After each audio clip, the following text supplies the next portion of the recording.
Tajuk pembentangan kami adalah teori konseptual kata kunci. Teori daripada perkataan Yunani membawa maksud pemandangan, manakala sastra pula daripada perkataan Sanskrit sastra yang membawa arti sebagai alat untuk mengajar. Terdapat pelbagai pandangan sastrawan mengenai definisi teori sastra, sama ada daripada negara barat maupun negara Malaysia. Beliau menghimpunkan teori sebagai satu himpunan konsep, takrifan dan definisi bagi menerangkan sesuatu fenomena. Merupakan satu gagasan tentang definisi, konsep, prinsip, kriteria, dan saranan untuk menjelaskan sesuatu subjek. Menjelaskan perkara-perkara seperti prinsip kesusastraan, kategori, dan kriteria yang merangkumi teori kritikan dan teori sejarah sastra. Baiklah, teori yang kami kaji adalah teori konseptual kata kunci. Teori ini dihasilkan oleh Muhammad Mokhtar Hasan semasa beliau menyiapkan tesis ijazah doktor falsafah. Kajian kami memberi fokus kepada 3 objektif. Yang pertama adalah menghuraikan definisi konseptual dan kata kunci. Dan yang kedua adalah membincangkan prinsip-prinsip yang terdapat dalam teori konseptual dan kata kunci. Dan akhir sekali adalah membincangkan aplikasi teori dalam karya-karya Usman Awang dan S. Othman Kelantan. Dalam menjalankan kajian ini, kami telah menggunakan kaedah kepustakaan dan kaedah laman sesawang. Kami menggunakan kaedah kepustakaan dengan meneliti bahan-bahan bacaan yang berkaitan dengan teori konseptual kata kunci. Kami memperoleh maklumat berkenaan teori itu melalui buku-buku yang terdapat di Perpustakaan Tuanku Bainon, Universiti Pendidikan Sultan Idris.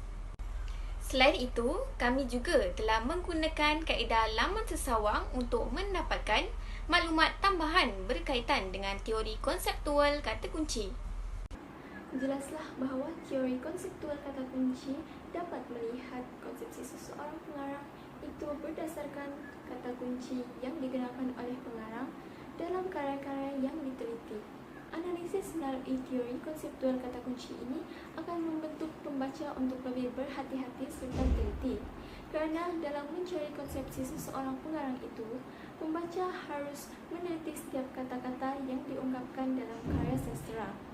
Hal ini sekaligus akan menjadikan pembaca begitu serius dan teliti apabila membaca sesebuah karya. Antara objektif kajian kami ialah membincangkan prinsip-prinsip dalam teori konseptual kata kunci.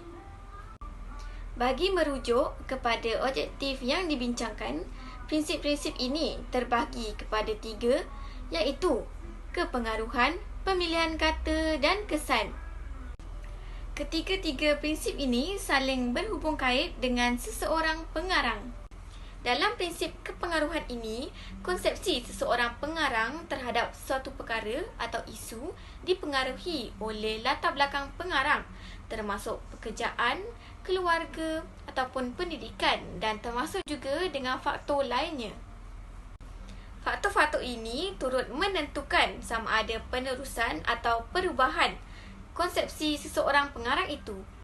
Dalam meneliti sesebuah karya sastra itu, seseorang peneliti juga harus mengetahui tarikh sesebuah karya itu dihasilkan. Dalam prinsip pemilihan kata pula, pengarang akan menggunakan kata-kata yang berada dalam lingkungan dirinya untuk menyatakan konsepsinya terhadap sesuatu perkara atau isu. Kata-kata bagi sesuatu konsep itu akan sentiasa melingkari minda seseorang pengarang.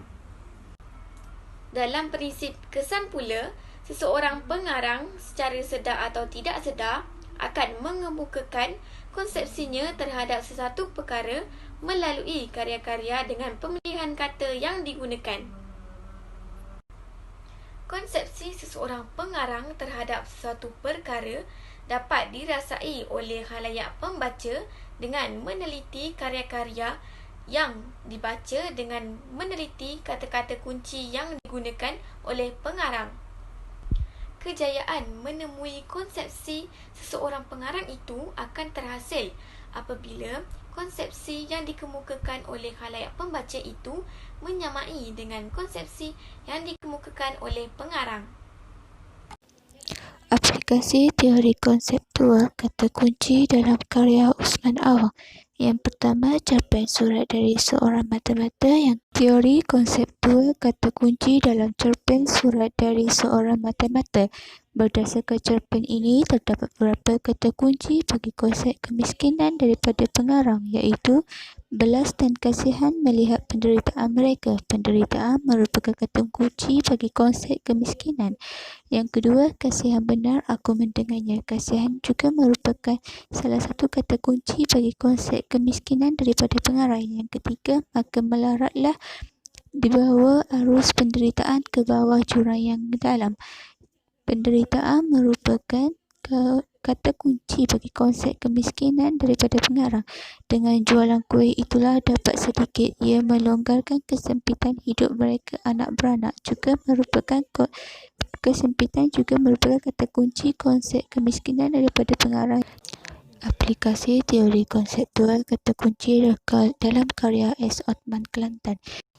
Aplikasi teori konseptual kata kunci dalam cerpen beberapa pembetulan. Berdasarkan beberapa kenyataan, terdapat beberapa kata kunci yang berhubung dengan wakil rakyat itu. Wakil rakyat iaitu ini sepatutnya belajar untuk menyebut sesuatu perkataan yang tidak diketahuinya. Belajar berhubung dengan perkataan wakil rakyat. Sudahlah bercakap tidak tentu hala tentang keturunan orang Melayu dan raja-raja Melayu, kononnya untuk melucu. Bercakap berhubung dengan wakil rakyat itu. Ternyata wakil rakyat ini tidak membaca buku. Membaca buku merupakan kata kunci yang berhubung dengan wakil rakyat. Dan tentu sekali waktu masuk Dewan Undangan pun tentu saja tidak pernah membuat homework. Homework merupakan kata kunci yang berhubung dengan wakil rakyat. Kata belajar bermaksud berusaha untuk memperoleh ilmu pengetahuan. Dalam cerpen ini, jika wakil rakyat dikatakan sepatutnya belajar, bermaksud wakil rakyat itu seharusnya berusaha untuk memperoleh ilmu pengetahuan. Kata bercakap pula bermaksud tutur atau bicara. Jika wakil rakyat dikatakan bercakap tidak tentu hala, dikaitkan dengan wakil rakyat yang tutur bicara yang tidak pandai. Kata membaca pula bermaksud memerhatikan isi sesuatu yang tertulis atau tercetak dengan teliti dan memahamkan makna kandungannya.